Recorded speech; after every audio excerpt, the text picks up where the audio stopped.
Hello students, welcome back to my channel. As you know that myself Anoop Rajput. और आज हम लोग fundamental of science की second videos पढ़ेंगे। यहाँ पे जैसा कि हम लोगों ने पार्ट 1 की वीडियोस में बोली थी, पहले सभी लोग एनर्जी में है कि नहीं है? एनर्जी में है ना। एक नई एनर्जी, नए जोश और नए ऊर्जा के साथ क्लास को शुरू करते हैं। तो डरने की क्या है बात, जब हम हैं आपके साथ। ठीक है, तो देखिएगा जी शेर और शायरी नहीं होगा आज, ठीक है। देखिएगा, इसमें हम लोगों ने फंडामेंटल ऑफ साइंस के बारे में क्या डिस्कस किया। यहाँ पे फंडामेंटल साइंस क्या होती है, साइंस की कितनी ब्रांच होती है, ये हम लोगों ने देखा। फिर देखिए जी, कहीं ना कहीं आप लोगों ने एक फार्मूला सुन रखा है। O2 का फार्मूला याद कर चुका है, CO2 का फार्मूला याद कर चुका है, H2O का फार्मूला, इसको वाटर बोलते हैं, कार्बन डाइऑक्साइड बोलते हैं, ऑक्सीजन बोलते हैं, HCl बोलते हैं, H2SO4 बोलते हैं, हाइड्रोक्लोरिक एसिड, सल्फ्यूरिक एसिड। तो ये कहीं ना कहीं हम लोगों ने ये सारी चीज़ें याद किया हुआ है। लेकिन जब हमको पता नहीं ये क्या है, बस रट लिए और कहानी हो गई खत्म। ये सब क्या है? ये सब है जी एलिमेंट। रियलिटी में ये सब क्या है? ये सब है जी एलिमेंट। क्या है? एलिमेंट। अब क्वेश्चन ये आता है, एलिमेंट्स क्या होते हैं? तो सबसे पहले मैं आपको कुछ एलिमेंट्स की नेमिंग लिखवा दे रहा हूं, क्योंकि कुछ लोगों ने कमेंट किया था, सर एलिमेंट तो हमको पता नहीं है, कौन सा एलिमेंट कितने नंबर पे आता है। तो मैं फंडामेंटल ऑफ क्लासेस में ज़्यादा तो नहीं बताऊंगा, फंडामेंटल ऑफ साइंस की क्लासेस में यहाँ पे, क्योंकि टोटल 118 एलिमेंट होते हैं जी। कितने एलिमेंट होते हैं? टोटल 118 एलिमेंट्स होते हैं। कितने एलिमेंट्स होते हैं हमारे पीरियोडिक टेबल में? 118 एलिमेंट होते हैं, ठीक है, जिनमें से मैं 20-20 लिखवा दे रहा हूं। जरा देखिएगा, सबसे पहले आप लिखेंगे नेम, फिर लिखेंगे जी symbol, name, symbol, atomic number, atomic number. अच्छा जी, देखिएगा, नेम में सबसे पहले आप लिखेंगे, देखेंगे hydrogen, helium, lithium, beryllium, boron, carbon, nitrogen, oxygen, fluorine, neon. देखिए जी, हाइड्रोजन का जो सिंबल होता है वो होता है H, हीलियम का जो होता है वो He, लिथियम का Li। सिंबल की क्यों जरूरत पड़ रही है? देखिए जी, जिस प्रकार से हमको कैलकुलेशन, मैथमेटिक्स में कैलकुलेशन करने के लिए टेबल की जरूरत होती है, अगर हमको 45 लिखना होता है तो क्या हम लोग 45 ऐसे लिखते हैं? 45 ऐसे लिखते हैं? नहीं। क्या लिखते हैं? डायरेक्ट 45 ऐसे लिखते हैं। तो ये क्या है? हमारा शॉर्ट ट्रिक है। ये क्या है? Short trick. उसी प्रकार केमिस्ट्री के अंदर में, केमिस्ट्री के अंदर में हम लोग क्या करते हैं, ये नेमिंग नहीं लिखते हैं, सिंबल और एटॉमिक नंबर का यूज करके केमिस्ट्री की कहानी फिनिश करते हैं। तो लिथियम का Li, बेरिलियम का B, और याद कर लीजिएगा, सिंबल जब भी लिखेगा पहला लेटर हमेशा कैपिटल और दूसरा लेटर स्मॉल रहेगा। बेरिलियम, बोरान का सिंबल B, कार्बन का C, नाइट्रोजन का N, ऑक्सीजन का O, फ्लोरीन का F, नियॉन का Ne। अब देखिए जी, हाइड्रोजन 1 नंबर पे, ये 2 नंबर पे, 3, 4, 5, 6, 7, 8, 9, अब 10। अब मैं क्वेश्चन ऐसे पूछूंगा आपसे, मैं आपसे क्वेश्चन ऐसे पूछूंगा कि what is the symbol of hydrogen? Hydrogen का सिंबल क्या होता है? H। And what is the atomic number of hydrogen? 1। फिर मैं आपसे पूछूंगा what is the symbol of carbon? Carbon का सिंबल क्या होता है? 6। What is the atomic number of carbon? 6। तो ये आपको एटॉमिक नंबर और सिंबल बहुत अच्छे से याद करना है। ये मैं 10 लिखा हूं, फटाक से लिख लीजिए। फिर मैं 20 तक भी लिख देता हूं, यहाँ पे वीडियो लेंदी नहीं हो जाएगी ज्यादा, ठीक है, मिटा देता हूं, ठीक है। देखिएगा,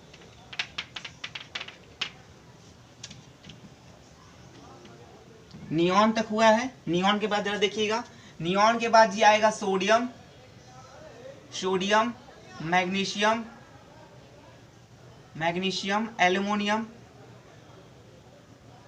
सिलिकॉन, फास्फोरस,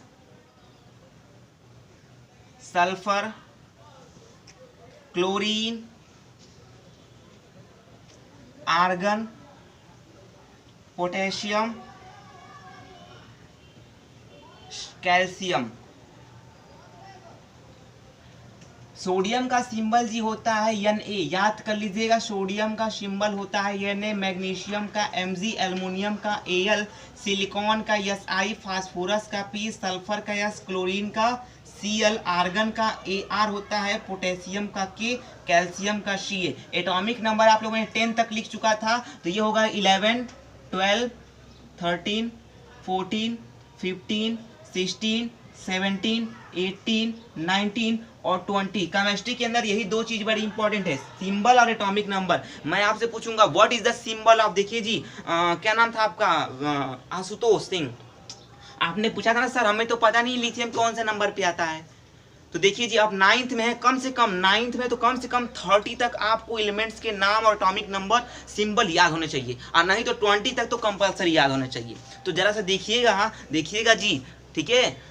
अब देखिएगा यहाँ पे मैं, आपने पूछा ना लिथियम कौन से नंबर पे आता है, तो देखिए लिथियम 3 नंबर पे था, आपने जो लिखा है, और लिथियम का सिंबल Li है। उसी प्रकार से मैं पूछूंगा what is the symbol of sodium, sodium का सिंबल क्या होता है, तो सोडियम का सिंबल Na होता है और एटॉमिक नंबर 11 आता है। अब आपको कंफ्यूजन थी कि चार्ज वैलेंसी कैसे निकालेंगे, तो वेट कीजिए, मैं आपको वहीं तक चार्ज फंडामेंटल ऑफ क्लासेस में, फंडामेंटल ऑफ साइंस की क्लासेस में पूरा एक एक चीज डीपली में बताऊंगा, आगे बने रहिए यहाँ पे। तो ये सब क्या थे जी, ये सब क्या है टोटल, ये सब क्या है, एलिमेंट है। अच्छा ये टोटल कितने एलिमेंट होते हैं, 118 एलिमेंट होते हैं। टोटल कितने एलिमेंट होते हैं, 118 एलिमेंट होते हैं, जिनमें से आपने 20 लिख लिया है। अब 20 तक से ही कहानी आगे बढ़ाता हूं। अब ये सब एलिमेंट क्या होता है, क्वेश्चन तो ये भी पूछ सकता है, व्हाट इज एलिमेंट, एलिमेंट्स क्या होता है। एलिमेंट्स तो लिख लिए, याद कर लिए, सुन लिए इसकी कहानी, एलिमेंट क्या होते हैं, लेकिन ये एलिमेंट होते क्या है, तो जरा सा हेडिंग लगाएंगे, what is element, what is element, elements क्या होते हैं, एलिमेंट्स क्या होते हैं, एलिमेंट्स क्या होते हैं। तो जरा से देखिएगा, मैं अपनी डिफिनीशन, देखिए जी पहले लोग जो कहते हैं आपकी किताबों में जो पढ़ाएंगे, आपके पेरेंट्स जो पढ़ाएंगे, टीचर्स जो पढ़ाएंगे, वो ये बताएंगे कि element is the pure substance which can not broke down into 2 or more simpler form. इसका मतलब क्या है कि एलिमेंट एक प्योर सब्सटेंस है, क्या है जी जरा बोलिएगा, एलिमेंट एक प्योर सब्सटेंस है जिसको 2 या 2 से अधिक भागों में डिवाइडेड नहीं किया जा सकता है। ये लोग यही बोलेंगे, क्या बोलेंगे कि एलिमेंट एक प्योर सब्सटेंस है जिसको 2 या 2 से अधिक भागों में डिवाइडेड नहीं किया जा सकता है। लेकिन इस थ्योरी को धक्का तब लग गया जब इलेक्ट्रॉन, प्रोटॉन, न्यूट्रॉन की डिस्कवरी मिल गई। तो ये जो थ्योरी है, जो ये थ्योरी था, जो एलिमेंट की जो डिफिनीशन था, तत्व, हिंदी में कहते हैं जी एलिमेंट को तत्व कहते हैं। क्या कहते हैं, एलिमेंट को हिंदी में तत्व कहते हैं। और हिंदी में इसकी डिफिनीशन हो जाएगी, तत्व एक शुद्ध पदार्थ है जिसको 2 या 2 से अधिक भागों में तोड़ा नहीं जा सकता है। तो जरा सा मुझे ये बताइए जी, फिर इलेक्ट्रॉन, प्रोटॉन, न्यूट्रॉन्स क्या है, क्योंकि ये जो डिफिनीशन है पूरी तरीके से गलत भी नहीं है और पूरी तरीके से सही भी नहीं है। क्यों सही नहीं है, क्योंकि ये डिफिनीशन पहले बिल्कुल पूरी तरीके से सही थी। जब इलेक्ट्रॉन, प्रोटॉन, न्यूट्रॉन की डिस्कवरी मिल गई तब इस डिफिनीशन को थोड़ा सा धक्का लग गया। तो ये डिफिनीशन पूरी तरीके से गलत भी नहीं है और पूरी तरीके से सही भी नहीं है। इसलिए जो मैं अपना डिफिनीशन यूज करता हूं कि एलिमेंट यानी कि क्या बोलता हूं जी जरा बोलिएगा, it is a collection, it is a collection of atom, यानी कि एटम के कलेक्शन को जी बोलेंगे एलिमेंट। क्या बोलेंगे, एटम के कलेक्शन को। अब ये एटम क्या होता है बताऊंगा, ये छोटे छोटे एटम्स, छोटे छोटे एटम, याद कर लीजिएगा। दुनिया में जो भी चीज, जितने भी मैटर हैं, जितने भी सब्सटेंस है, जितने भी पार्टिकल्स हैं, वो सब किससे मिलके बने हुए हैं, एटम से। एवरीथिंग्स यानी एवरीथिंग नहीं बोल सकते हैं, जितने भी आपके मैटर हैं, जितने भी आपके पार्टिकल्स हैं, जितने भी आपके सब्सटेंस हैं, वो सब किससे मिलके बने गए हैं, एटम से मिलके बने हैं। तो जब छोटे छोटे छोटे छोटे एटम्स जब मिलते हैं तो जी बनता है एलिमेंट्स। क्या बनता है, एलिमेंट्स। और जब एलिमेंट मिलते हैं तब बनता है कंपाउंड, और जब कंपाउंड मिलते हैं तो बनता है मिक्सचर, जो कि आप पढ़ भी रहे हैं इन आवर जो फर्स्ट चैप्टर है केमिस्ट्री का, सराउंडिंग वाला है ना, इज अराउंड अस, जो सराउंडिंग करके चैप्टर है वहां पे आप पढ़ भी रहे हैं उसमें। तो क्या बोला मैंने अभी, जब छोटे छोटे छोटे छोटे कई सारे एटम्स मिल जाते हैं तो क्या बनता है, एलिमेंट्स बनता है। एग्जांपल अगर मैं आपको समझाना चाहूँ तो जरा देखिएगा जी, जरा देखिएगा। और ये डिफिनीशन मैं नहीं यूज कर रहा हूँ, ये डिफिनीशन मेरे सर बताए हैं जो BHU IIT वालों को पढ़ाते हैं, बनारस हिंदू यूनिवर्सिटी में IIT वालों को पढ़ाते हैं। तो मैं वहां से पढ़ा ये डिफिनीशन, तो कहीं ना कहीं कुछ तो लॉजिक होगा इस डिफिनीशन में, उन्होंने ये बोला। अब बिल्कुल सही बात है, क्योंकि जब एलिमेंट एक प्योर सब्सटेंस है जिसको 2 या 2 से अधिक भागों में डिवाइडेड नहीं किया जाता, ये भी सही है, गलत नहीं है।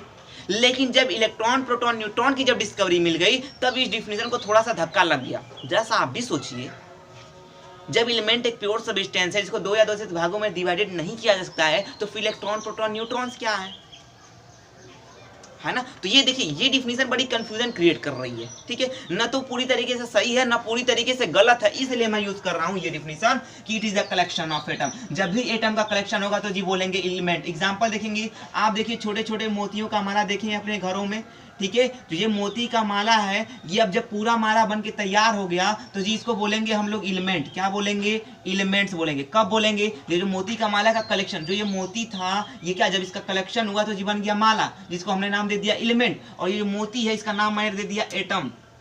तो जरा सा अब देखिए क्या हुआ, ये देखिए जी छोटे छोटे एटम का कलेक्शन हुआ तभी तो ये माला बना था, छोटे छोटे मोतियों का कलेक्शन हुआ तभी तो माला बना था, या छोटे छोटे एटम का जब कलेक्शन होगा तब बनेगा एलिमेंट। मैं एक और एग्जांपल अगर आपको समझाना चाहूँ, देखिए जी ये कोई आपका मान लीजिए कोई एलिमेंट है जिसका नाम हाइड्रोजन है, ये कोई एलिमेंट होगा जिसका नाम हाइड्रोजन है। अब जो ये हाइड्रोजन होगा ये छोटे छोटे एटम से ही तो मिलके बनाया गया होगा, ये जो हाइड्रोजन है ये छोटे छोटे एटम से ही तो मिलके बना होगा। बोलिए जी, ये जो एलिमेंट था जिसका नाम हाइड्रोजन है ये छोटे छोटे एटम से ही तो मिलके बना होगा। तो अब जरा देखिए जी ये सब क्या है, ये सब क्या है, एटम ही तो है, और एटम का जब कलेक्शन हो रहा है बहुत सारा तभी तो ये बन रहा है एलिमेंट। तो एग्जांपल में आप लिख लेंगे, इसीलिए मैंने बोला था यहाँ पे it is a collection of atom. Example में आप नोट कर लेंगे, यहाँ पे एग्जांपल में नोट कर लेंगे, हाइड्रोजन हो गया, हीलियम हो गया, कार्बन हो गया, ऑक्सीजन हो गया, etc, ठीक है, बहुत सारे एलिमेंट के नाम है। तो ये सब क्या है? एलिमेंट्स है यहाँ पे। अच्छा जी, एलिमेंट तो समझ में आ गया कि जब भी एटम का कलेक्शन होगा तो बनेगा एलिमेंट। लेकिन एटम क्या होता है, ये कितने लोगों को क्वेश्चन क्रिएट हो रहा है कि एटम्स क्या होता है। तो अगली हेडिंग लगाएंगे एटम्स। क्या लगाएंगे? एटम्स। एटम को जी हिंदी में कहते हैं परमाणु। क्या बोलते हैं, जरा बोलिएगा जी? परमाणु बोलते हैं। एटम को क्या बोलते हैं? परमाणु बोलते हैं। अब देखिए जी मैं आपसे बताऊं, यहाँ पे बोलूं कि देखिए जो मोती का माला था, ये जो मोती का माला था आप इसको तोड़ दीजिए। क्या कीजिए? तोड़ दीजिए, और तोड़ करके एक मोती बाहर निकाल लीजिए। तो आप क्या कहेंगे? आप यही न कहेंगे कि यह जो मोती है, ये क्या कहेंगे, यह जो मोती है इसी माले का एक भाग है। बोल सकते हैं क्या? बोलिएगा। ये जो मोती, मैंने इस माले को तोड़ करके एक मोती बाहर निकाल लिया, तो यही ना कहेंगे कि यह जो मोती है इसी माले का एक भाग है। इसका मतलब जी हम लोग कह सकते हैं, क्या एटम को मैं बोल सकता हूं कि it is a part of element. यह एलिमेंट का एक पार्ट होता है which is consist of electron, proton and neutron. ठीक है, electron, proton and neutron, and electron is revolving in outer side of nucleus। देखिए जी, सुनिएगा इसकी कहानी। एटम क्या होता है? एटम क्या होता है? यह एलिमेंट का एक पार्ट होता है जो कितने चार्ज पार्टिकल से मिलके बना होता है। जो एटम होता है ना, वो भी किसी चीज से मिलके बना होता है, वो चार्ज पार्टिकल से मिलके बने होते हैं। कौन से पार्टिकल से? चार्ज पार्टिकल से। याद कर लीजिएगा, एटम किससे मिलके बनाया गया है? चार्ज पार्टिकल से। तो मैं कहने का मतलब मेरे है, देखिए एलिमेंट जो एटम होता है ना, वो बहुत सारे चार्ज पार्टिकल से मिलके बनाया गया है, लेकिन जिनमें से हम लोग 3 को जानते हैं। तो इसलिए मैं यहाँ पे बोलूंगा एटम को बोलूंगा कि यह एलिमेंट का एक पार्ट होता है जो 3 चार्ज पार्टिकल से मिलके बना है। कितने चार्ज पार्टिकल से मिलके बना है? जरा बोलिएगा। 3 चार्ज पार्टिकल से मिलके बना है। कौन कौन से? इलेक्ट्रॉन, प्रोटॉन और न्यूट्रॉन। अच्छा जी, इन तीनों में से जो इलेक्ट्रॉन है, ये जो इलेक्ट्रॉन है ये रिवॉल्विंग करता है आउटर साइड ऑफ न्यूक्लियस। अब ये न्यूक्लियस क्या होता है ये समझाऊंगा यहाँ पे। यानी ये तो समझ गया कि एटम जो होता है एलिमेंट का एक पार्ट होता है जो 3 चीजों से मिलके बना है, 3 चार्ज पार्टिकल से मिलके बना है। कौन कौन से? इलेक्ट्रॉन, प्रोटॉन और न्यूट्रॉन। और इन तीनों में से जो इलेक्ट्रॉन होता है, बोले जी वो किसके चारों तरफ रिवॉल्विंग करता रहता है? न्यूक्लियस के चारों तरफ घूमता रहता है। कौन? इलेक्ट्रॉन। देखिए जी एग्जाम्पल यहाँ पे समझा रहा हूँ, जैसे देखिएगा, ये देखिए ये हमारा है न्यूक्लियस। ये जो मोती थी ना, यहाँ पे मोती मैंने निकाला था, उसके बिल्कुल सेंटर पॉइंट को, कोई भी चीज हो उसके बिल्कुल सेंटर पॉइंट को जी बोलते हैं न्यूक्लियस, जिसको हम लोग मैथमेटिक्स में सेंटर बोलते हैं। ठीक है, तो ये देखिए हमारा न्यूक्लियस है, और न्यूक्लियस उसी को मैं जूम करके, ये छोटी सी पॉइंट को जूम करके दिखा रहा हूँ कैसा एटम दिखता है। तो न्यूक्लियस के अंदर हमेशा दो चीजें होती हैं, याद रखिएगा, प्रोटॉन और न्यूट्रॉन। न्यूक्लियस के अंदर कितनी चीजें होती हैं? दो चीजें होती हैं, प्रोटॉन और न्यूट्रॉन। अच्छा जी, न्यूक्लियस के बाहर होते हैं सेल। क्या होते हैं? सेल। न्यूक्लियस के बाहर जी होते हैं सेल। क्या होते हैं? सेल। अब देखिएगा, ये जो सेल होते हैं इसको जी बोलते हैं हम लोग सेल, SHELL सेल। और जी इसको बोलते हैं न्यूक्लियस, NUCLES न्यूक्लियस। हिंदी में जी बोलते हैं नाभि। क्या बोलते हैं? नाभि। अच्छा जी, इस सेल है, ये सेल है, सेल को हम लोग किससे रिप्रेजेंट करते हैं? KLMN डॉट डॉट डॉट से रिप्रेजेंट करते हैं, या 1 2 3 4 डॉट डॉट से रिप्रेजेंट करते हैं। सेल को किससे रिप्रेजेंट, सेल को किस नाम से जाना जाता है? अच्छा जी, सेल को एक और नाम से जाना जाता है, सेल या ऑर्बिट। कभी कभी लोग ऑर्बिट बोलते हैं, कभी कभी सेल बोलते हैं। तो सेल को किससे रिप्रेजेंट किया जाता है? KLMN। या फिर किससे रिप्रेजेंट किया जाता है? 1 2 3 4 ऐसो ऑन डॉट डॉट डॉट। अच्छा जी, क्वेश्चन ये पूछेगा आपसे कि एटम्स के अंदर हम लोग कितने सेल बना सकते हैं? तो एटम के अंदर हम लोग इनफाइनाइट सेल बना सकते हैं। एटम के अंदर जी कितने सेल बना सकते हैं? इनफाइनाइट सेल बना सकते हैं। कितने सेल बना सकते हैं? इनफाइनाइट सेल बना सकते हैं। लेकिन जी हमारे पास कितने एलिमेंट्स हैं टोटल? 118 एलिमेंट ही है। 118 एलिमेंट ही हैं, तो जो कि ये 7 सेल तक जाते जाते टोटल 118 एलिमेंट भर जाते हैं, इसलिए आगे सेल की जरूरत नहीं पड़ती है। तो क्वेश्चन फिर पूछता है कितने सेल तक जाते जाते एलिमेंट भर जाते हैं? तो 7th सेल तक जाते जाते 118 एलिमेंट हमारे भर जाते हैं। अच्छा जी, इस सेल में कौन रिवॉल्व करता रहता है? इस सेल में जी इलेक्ट्रॉन रिवॉल्विंग करता रहता है। अब देखिए जी, ये क्या है? ये एटम का स्ट्रक्चर है।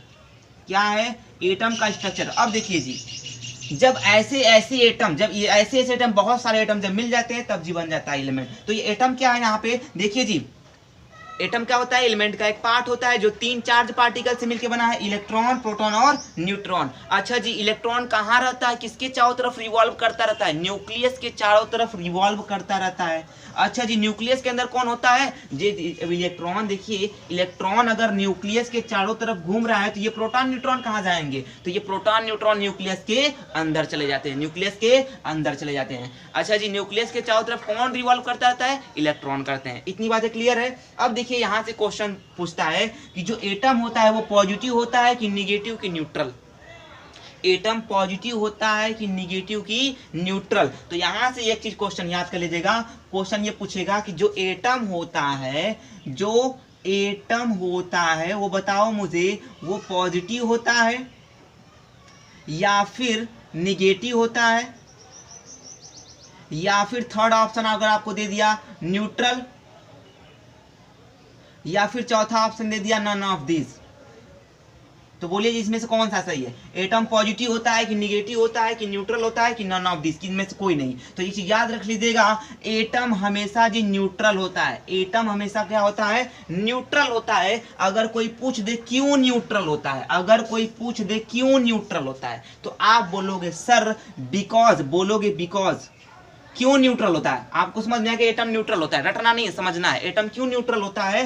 क्योंकि इसमें number of electron is equal to number of proton. क्योंकि जितने इसमें इलेक्ट्रॉन होते हैं उसमें वही जितने कितने होते हैं, जितना इसमें इलेक्ट्रॉन होते हैं उतना ही प्रोटॉन होते हैं। अगर जी -5 इलेक्ट्रॉन है, इलेक्ट्रॉन पे हमेशा माइनस चार्ज लगता है, इसलिए -5 इलेक्ट्रॉन है, तो बोलिए जी +5 प्रोटॉन होगा कि नहीं होगा? क्योंकि प्रोटॉन पे प्लस चार्ज लगता है। अब ये प्लस माइनस अगर काटेंगे आप तो 0 आएगा कि नहीं आएगा? और 0 पे कोई चार्ज नहीं होता है, ना तो वो 0 पॉजिटिव होता है, ना तो निगेटिव, ना तो कोई होता है। तो इसलिए 0 क्या है? न्यूट्रल है। तो इसलिए बोलिए सब कहानी समझ में आई। यानी अगर कोई एटम की अगर बात करेगा कि एटम क्या होता है, तो एटम न्यूट्रल होता है। क्यों न्यूट्रल होता है? क्योंकि इसमें number of electron is equal to number of proton. इतनी बातें, कहानी क्लियर है क्या आपको? चलिए जी, अब थोड़ा सा आगे मैं आपको बताता हूँ इलेक्ट्रॉन, प्रोटॉन, न्यूट्रॉन्स क्या है। जैसा देखिएगा इसमें, फिर यहाँ से फिर एक क्वेश्चन करवा रहा हूँ, ये फिगर मिटाइएगा नहीं, इसी फिगर में समझा दूंगा मैं, ठीक है? फिर क्वेश्चन एक तैयार कर रहा हूँ अभी, देखिएगा जरा सा यहाँ पे। अब देखिए, थोड़ा सा एक चार्ट बनाइए, आपसे चार्ट से क्वेश्चंस पूछेगा, चार्ट से क्वेश्चन पूछेगा यहाँ पे।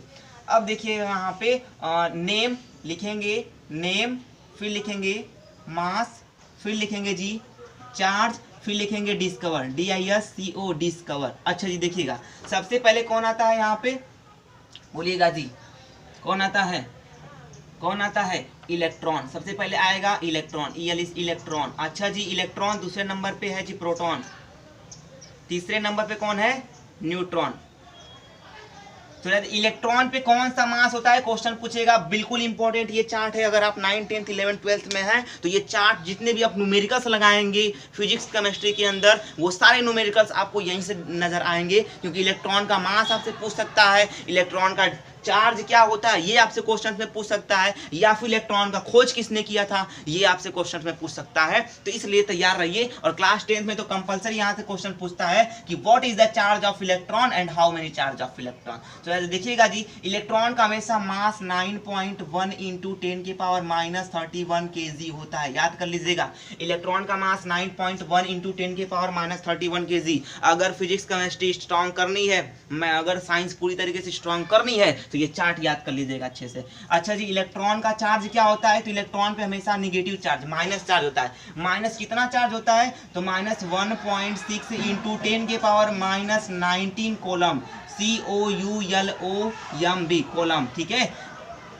चार्ज की SI यूनिट होती है जी कोलम। तो इलेक्ट्रॉन पे कौन सा चार्ज, माइनस चार्ज, माइनस कितना 1.6 इंटू 10 के पावर -19 कोलम। इलेक्ट्रॉन का खोज किसने किया था, तो इलेक्ट्रॉन का जी खोज किया था JJ थॉमसन ने। किसने किया था, JJ थॉमसन, THOMSON, ठीक है, JJ थॉमसन ने किया था। अच्छा जी, प्रोटॉन का मास कितना होता है, तो प्रोटॉन और देखिए जी, प्रोटॉन और न्यूट्रॉन न्यूक्लियस के अंदर में होते हैं, जिसकी वजह से इन दोनों का मास लगभग सेम होता है। तो प्रोटॉन का मास होता है 1.67 इंटू 10 के पावर -27 kg। और ये दोनों प्रोटॉन न्यूट्रॉन कहाँ रहते हैं, प्रोटॉन न्यूट्रॉन कहाँ रहते हैं, न्यूक्लियस के अंदर रहते हैं। और न्यूक्लियस के अंदर होने के कारण इन दोनों का मास लगभग क्या होता है, सेम, यानी कि 1.67 इंटू 10 की पावर -27 kg। बोरिंग तो नहीं लग रहा है जी, मजा आ रहा है, मजा आ रहा है, ठीक है। तो अब देखिएगा जी, यहाँ पे अब पूछेगा प्रोटॉन पे कौन सा चार्ज होता है, तो प्रोटॉन पे प्लस चार्ज होता है। प्लस कितना होता है, तो 1.6 इंटू 10 के पावर -19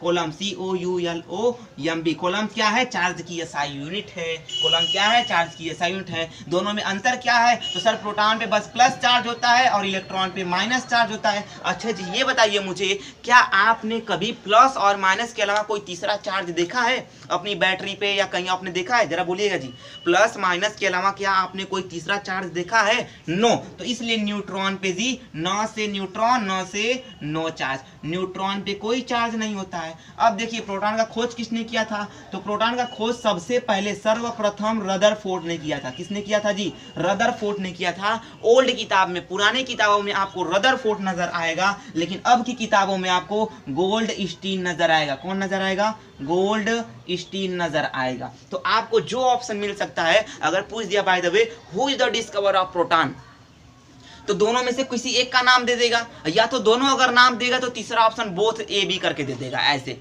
जिस जिस नंबर पे सब रहेंगे। तो याद कर लीजिएगा, सबसे पहले किसने डिस्कवर किया था, यहाँ पे किसने किया था, रदरफोर्ड ने, लेकिन बाद में गोल्डस्टीन का नाम आ गया यहाँ पे, ठीक है। तो गोल्डस्टीन यानी पूरी तरह सक्सेसफुल ये हुए, इसलिए गोल्डस्टीन का नाम आ गया। अच्छा जी, न्यूट्रॉन का खोज किसने किया था, न्यूट्रॉन का खोज किया था जेम्स चैडविक ने, CHADWIC, जेम्स चैडविक ने डिस्कवर किया था। तो ये चार्ज के बेस पे ये आपको चार्ट कंपलसरी याद होना चाहिए, फिर तो मजा आएगा आगे, फिर मजा आएगा केमिस्ट्री और लगाने का, फिजिक्स लगाने का। तो बोलिए, इतनी बातें क्लियर है क्या, तो वीडियो ज़्यादा लेंथी ना हो जाए इसलिए मैं वीडियो को यहाँ पे ब्रेक करता हूँ। ये सारी चीज़ें आप याद कर लीजिएगा। अच्छा जी, मैं क्वेश्चन बोला था ना, जरा देख लीजिए। फिर क्वेश्चन आपसे पूछेगा मुझे कि चलो मुझे ये बताओ कि ये जो आप तो समझ गए कि एटम न्यूट्रल होता है। क्यों न्यूट्रल होता है, क्योंकि देखिए जी, जितने इलेक्ट्रॉन होते हैं उतने क्या होते हैं, प्रोटॉन। इसी वजह से एटम क्या हो गया, न्यूट्रल हो गया। अब क्वेश्चन पूछेगा कि चलो बताओ, जो न्यूक्लियस होता है, यानी UCL, जो न्यूक्लियस होता है, चलो वो बताओ पॉजिटिव होता है कि दूसरा निगेटिव होता है, कि तीसरा ऑप्शन दे दिया आपको बोथ फर्स्ट एंड सेकंड, दोनों होता है, पॉजिटिव निगेटिव दोनों होता है, या चौथा ऑप्शन दे दिया न्यूट्रल। बताओ, तीनों में से क्या होता है। तो एक चीज याद कर लीजिएगा, जरा सा समझिए इस चीज को। देखिए जी, प्रोटॉन पे न्यूक्लियस की बात करें, जो न्यूक्लियस होता है वो पॉजिटिव होता है कि निगेटिव होता है, कि दो पॉजिटिव निगेटिव दोनों होता है, कि न्यूट्रल होता है। तो जरा सा इस बात को आप समझिए जरा सा। तो जरा सा देखिए जी, प्रोटॉन पे कौन सा चार्ज, अभी मैंने बताया प्लस चार्ज होता है, और न्यूट्रॉन पे कोई चार्ज नहीं होता है। तो जिसकी वजह से अगर देखिए जी, प्रोटॉन पे प्लस चार्ज है, न्यूट्रॉन पे कोई चार्ज ही नहीं है, तो न्यूक्लियस पूरा क्या बन गया जी, बोलिए, पॉजिटिव बनेगा कि नहीं बनेगा, क्योंकि न्यूट्रॉन पे तो कोई चार्ज ही नहीं है। प्रोटॉन पे प्लस चार्ज होने के कारण न्यूक्लियस पूरा बन गया पॉजिटिव। तो ये बात याद कर लीजिएगा, न्यूक्लियस पॉजिटिव होता है लेकिन पूरा एटम क्या होता है, न्यूट्रल होता है।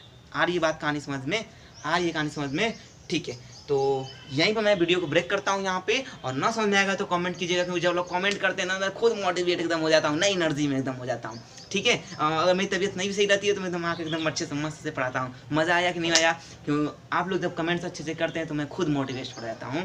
तो thanks for watching my this video, मिलते हैं नेक्स्ट वीडियो में, बाय बाय।